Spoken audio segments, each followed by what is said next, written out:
ये है talks news network और आप देख रहे हैं पॉलिटॉक्स, राजनीति का कच्चा चिट्ठा। राजस्थान में चुनाव जीते सभी 6 बसपा विधायकों के कांग्रेस में जाने के बाद मायावती की बौखलाहट स्वाभाविक है। उन्होंने आरोप लगाया है कि कांग्रेस पैसे खर्च करके उनकी पार्टी के विधायकों को तोड़ रही है। ये आरोप लगाने से पहले उन्हें आत्मविश्लेषण की जरूरत है कि जो बहुजन समाज पार्टी कांग्रेस और भाजपा के खिलाफ दलित आंदोलन के रूप में उभरकर उत्तर प्रदेश में सरकार बनाने के साथ ही राष्ट्रीय स्तर की पार्टी बन गई थी, वो सिर्फ मायावती की मनमानी के कारण इस हालत में पहुंच गई है कि उत्तर प्रदेश से बाहर पार्टी के विधायक पर उनका नियंत्रण नहीं रह गया है, या दूसरे शब्दों में कहें तो बसपा का केंद्रीय ढांचा चरमरा गया है। मायावती को यह आरोप नहीं लगाना चाहिए कि उनके विधायक पैसे लेकर दूसरी पार्टी में जा रहे हैं। हकीकत तो यह है कि मायावती पर पैसे लेकर टिकट बांटने के आरोप पहले से लगते रहे हैं।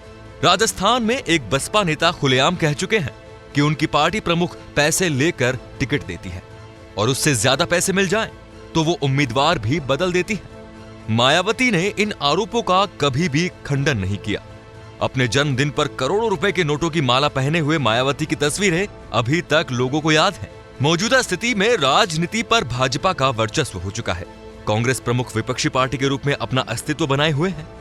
भाजपा और कांग्रेस दोनों में ही दलित मतदाताओं पर पकड़ बनाने की होड़ है, जो कि बड़ी संख्या में बसपा से जुड़े हुए हैं। उत्तर प्रदेश से बाहर राजस्थान, मध्य प्रदेश, छत्तीसगढ़ आदि राज्यों में बसपा टिकट पर चुनाव जीतकर जो विधायक बन गए हैं, उन पर उनकी पार्टी के हाईकमान का नियंत्रण नहीं है। बसपा में मायावती एकमात्र हाईकमान है। उन्होंने पार्टी में अपने अलावा और किसी का कद बढ़ने ही नहीं दिया। इस वजह से कई दलित नेता बसपा से किनारा कर गए हैं।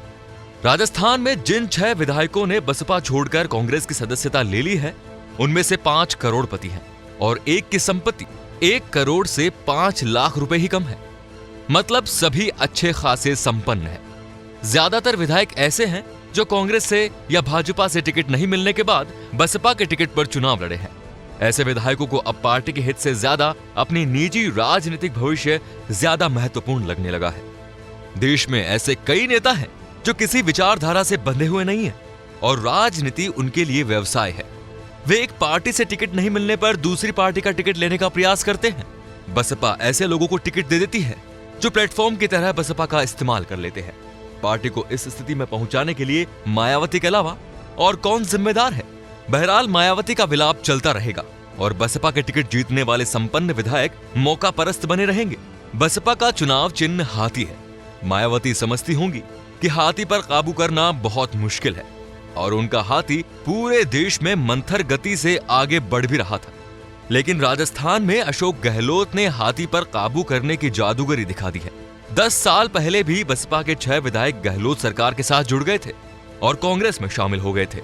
इस बार भी बसपा के 6 विधायक गहलोत के समर्थन में कांग्रेस में शामिल हो गए हैं। मायावती का विलाप फिजूल है। विधायकों के बसपा छोड़ने के लिए पैसे के लालच के अलावा अन्य कारण भी जिम्मेदार हैं। मायावती को कोई भी आरोप लगाने से पहले अपनी पार्टी का सांगठनिक ढांचा दुरुस्त करना चाहिए। पॉलिटॉक्स ब्यूरो, जयपुर। ये है टॉक्स न्यूज नेटवर्क और आप देख रहे हैं पॉलिटॉक्स, राजनीति का कच्चा चिट्ठा।